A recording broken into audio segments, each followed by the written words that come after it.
Electrical वाले बाबा की class में आपका स्वागत है। हम पढ़ रहे हैं जनरेशन ऑफ इलेक्ट्रिकल पावर। पिछले क्लास में हमने पढ़ा load curve, load duration curve और लॉस फैक्टर के बारे में। तो अब हम पढ़ेंगे कोल्ड रिजर्व। कोल्ड रिजर्व क्या होता है, हॉट रिजर्व क्या होता है, स्पाइनिंग रिजर्व क्या होता है, ये सब, बेस लोड क्या होता है, ये सब पढ़ेंगे आज। यदि आप हमारे चैनल पर नए हैं तो हमारे चैनल को लाइक, सब्सक्राइब तथा शेयर करिए, और यदि वीडियो अच्छी लगे या जैसी भी लगे तो कमेंट ज़रूर करिएगा। चलिए स्टार्ट करते हैं। Cold reserve.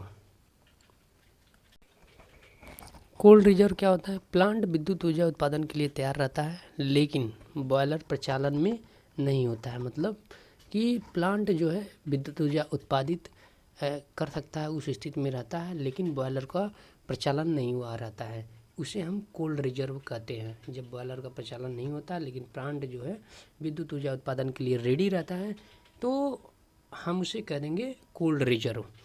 कोल्ड रिजर्व को क्या कहेंगे? प्लांट विद्युत ऊर्जा उत्पादन के लिए तैयार रहता है लेकिन बॉयलर प्रचालन में नहीं रहता है। ये हमारा कोल्ड रिजर्व हो गया। अब देखेंगे हम हॉट रिजर्व क्या होता है। हॉट रिजर्व यह यानी कि प्लांट विद्युत ऊर्जा उत्पादन के लिए तैयार है, बॉयलर प्रचालन में है और स्टीम उत्पन्न हो रही है, लेकिन जो यूनिट सिंक्रोनाइज नहीं है, मतलब पावर ग्रिड से सिंक्रोनाइज नहीं है। इसका हॉट रिजर्व क्या होता है? या जो प्लांट जो विद्युत ऊर्जा उत्पादन के लिए तैयार होता है और बॉयलर प्रचालित होता रहता है और स्टीम भी उत्पन्न होती रहती है, लेकिन जो यूनिट जो है सिंक्रोनाइज नहीं होती है, उसे हम कहते हैं हॉट रिजर्व। हम देखेंगे अब स्पाइनिंग रिजर्व क्या होता है। स्पाइनिंग रिजर्व हमने पहले देखा कोल्ड रिजर्व। कोल्ड रिजर्व में क्या था? जो प्लांट जो है इलेक्ट्रिकल एनर्जी उत्पन्न करने के लिए तैयार होता है लेकिन बॉयलर ऑपरेशन में नहीं होता। हॉट रिजर्व में क्या देखा? प्लांट जो है इलेक्ट्रिकल एनर्जी उत्पादन के लिए तैयार होता है, बॉयलर प्रचालन में होता है और स्टीम उत्पन्न होती है, लेकिन यूनिट जो है ग्रिड के साथ सिंक्रोनाइज नहीं होती है। तो और हम स्पाइनिंग रिजर्व में क्या देखेंगे? प्लांट ऊर्जा उत्पादन के लिए तैयार रहता है एक बढ़ते हुए क्रम में, जैसे हम देखते हैं कि बढ़ते हुए क्रम में कैसे प्लांट विद्युत ऊर्जा उत्पादन के लिए तैयार रहता है, स्टीम उत्पन्न हो रही होती है और टरबाइन रोटेट कर रही होती है, यूनिट भी ग्रिड के साथ जो है सिंक्रोनाइज रहती है, लेकिन इसमें क्या होता है? स्पाइनिंग रीजन में एक्टिव पावर नहीं उत्पन्न होती है। पहले में कोल्ड रिजर्व में बॉयलर प्रचालन में नहीं रहता है, हॉट रिजर्व में यूनिट जो सिंक्रोनाइज नहीं रहती, और स्पाइनिंग रिजर्व में जो है एक सब कुछ रहता है लेकिन क्या बोलते हैं कि एक्टिव पावर जो केवल उत्पन्न नहीं होती रहती है। जैसा कि हमने लिखा है, प्लांट विद्युत ऊर्जा उत्पादन के लिए तैयार रहता है, उत्पादन के लिए तैयार रहता है, स्टीम उत्पन्न हो रही होती है, टरबाइन रोटेट कर रही होती है और यूनिट ग्रिड के साथ जो है सिंक्रोनाइज रहती है, लेकिन जो है एक्टिव पावर जो है नहीं उत्पन्न हो रही होती है। ये हमारा स्पाइनिंग रिजर्व होता है। एक बार फिर से देखेंगे कोल्ड रिजर्व क्या था। इसमें प्लांट जो है कोल्ड रिजर्व में प्लांट जो है विद्युत ऊर्जा उत्पादन के लिए रेडी रहता है, लेकिन इसमें जो है बॉयलर अब प्रचालन में नहीं होता। हॉट रिजर्व क्या था?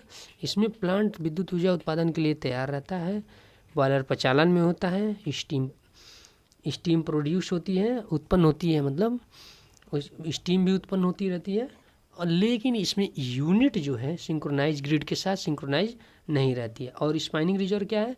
इसमें सब कुछ रहता है, यानी कि रेडी, ये इलेक्ट्रिकल एनर्जी के लिए प्लांट जो है उत्पादन के लिए तैयार रहता है, स्टीम उत्पन्न होती रहती है, टरबाइन रोटेट करती रहती है, अल्टरनेटर भी ग्रिड के साथ जो है सिंक्रोनाइज रहता है, लेकिन यह जो है स्पाइनिंग रिजर्व में क्या होता है? यह जो है एक्टिव पावर नहीं प्रोड्यूस कर रहता है। सब कुछ सही रहता है लेकिन एक्टिव पावर जब प्रोड्यूस नहीं होती है तो उसे स्पाइनिंग रिजर्व कहेंगे। हम आगे देखेंगे बेस लोड क्या होता है। बेस लोड क्या होता है?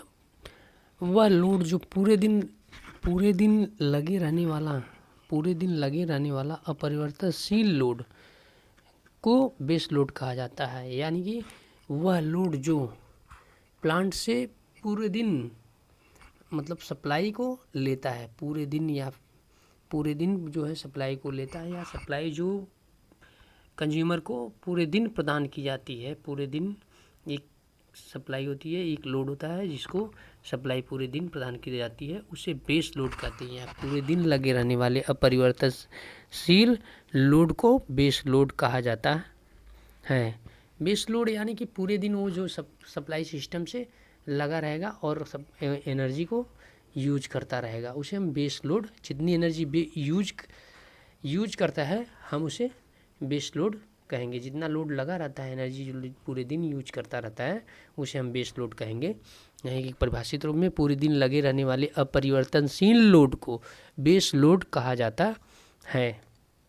हमारा बेस लोड होता है, मतलब पूरे दिन लगे रहने वाले अपरिवर्तनशील लोड को जो है बेस लोड कहा जाता है। यानी कि सब स्टेशन, किसी भी सब स्टेशन पर जितनी सप्लाई, एक मिनिमम या जो भी सप्लाई है जो पूरे दिन दी जाती है, उसे हम बेस लोड कहेंगे। अब देखेंगे हम पीक लोड क्या होता है। पीक लोड एक सब स्टेशन के दिन में होने वाले अधिकतम लोड को पीक लोड कहा जाता है। यानी कि किसी सब स्टेशन, समझने के लिए देखेंगे, किसी सब स्टेशन पर यदि पूरे दिन में सबसे किसी भी वक्त, किसी भी समय जो अधिकतम लोड प्राप्त होगा, उसे हम पीक लोड कहते हैं। जैसे हम देखते हैं, हम मान लीजिए कि यहाँ से 0 पे देखते हैं, फिर 6, फिर ऐसे करके मान लीजिए यहाँ 24 हो गया और यहाँ जो है 12 हो गया। अब मान लीजिए लोड करो एक बनाते हैं,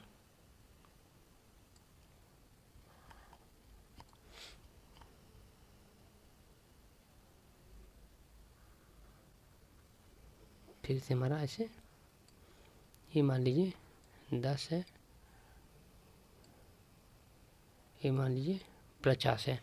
तो हमारा पीक लोड क्या होगा, जैसे किसी सब स्टेशन के दिन में होने वाले अधिकतम लोड को, मतलब ये लोड करो दिखाया गया है, तो दिन में होने वाला अधिकतम लोड कौन सा है, ये 50 किलोवाट है। तो ये हमारा पीक लोड हो जाएगा। मतलब पूरे दिन में किसी भी समय जो सबसे अधिकतम मान होता है, पूरे दिन में जो सबसे अधिकतम मान होता है, किसी भी समय पूरे दिन में जो अधिकतम मान होता है, उसे हम पीक लोड कहते हैं। मतलब किसी सब स्टेशन पर पूरे एक दिन में, जैसे पूरे 24 घंटे में सबसे अधिकतम जो किसी समय मांग जो आई रहेगी या डिमांड जो रहेगी, उसे हम पीक लोड कहेंगे। उसे हम पीक लोड, किसी भी समय जो पूरे दिन में किसी भी समय अधिकतम लोड को, किसी भी समय जो है अधिकतम लोड को हम पीक लोड कहेंगे। अब हमारा पीक लोड हो गया, जैसा कि हमने कंटेंट में बताया था आप लोगों को। तो पीक लोड तक बताया था, जो कि हमारा एवरेज लोड से प्रारंभ होके पीक लोड तक हमने आपको सारी वीडियो में, पिछली वीडियो में बताया। हमने कनेक्टेड लोड से पीक लोड तक बताया। पिछली वीडियो हमने बताया connected load, maximum demand, demand factor, utilisation factor, average load, loss factor, load factor, diversity factor, plant capacity, plant use factor, spinning reserve, load curve, load duration curve, cold reserve, hot reserve, base load तथा peak load. इतना हमने आपको बता चुके। अब हम लोग पढ़ेंगे अगली वीडियो में, हम अगली वीडियो में क्या पढ़ेंगे, थर्मल पावर प्लांट। अब प्लांट के बारे में हम पढ़ेंगे, जैसे कि हमने थर्मल पावर प्लांट जैसे पढ़ेंगे, हाइड्रो पावर प्लांट पढ़ेंगे, न्यूक्लियर पावर प्लांट पढ़ेंगे, ऐसे ऐसे सारे प्लांटों को एक एक करके पढ़ेंगे। तो आज के लिए तो इतना ही है। अगली वीडियो में हम पढ़ेंगे थर्मल पावर प्लांट। यदि हमारे चैनल को आप लाइक, सब्सक्राइब तथा शेयर नहीं किए हैं तो लाइक करिए, सब्सक्राइब करिए तथा शेयर भी करिए। कंटेंट अच्छा लगे या फिर वीडियो अच्छी लगे तो कमेंट भी करिए, ख़राब भी लगे तब भी कमेंट करिए, जैसा भी हो। तो चलिए आज के लिए इतना ही, मिलते हैं नेक्स्ट वीडियो में। धन्यवाद। हर हर महादेव।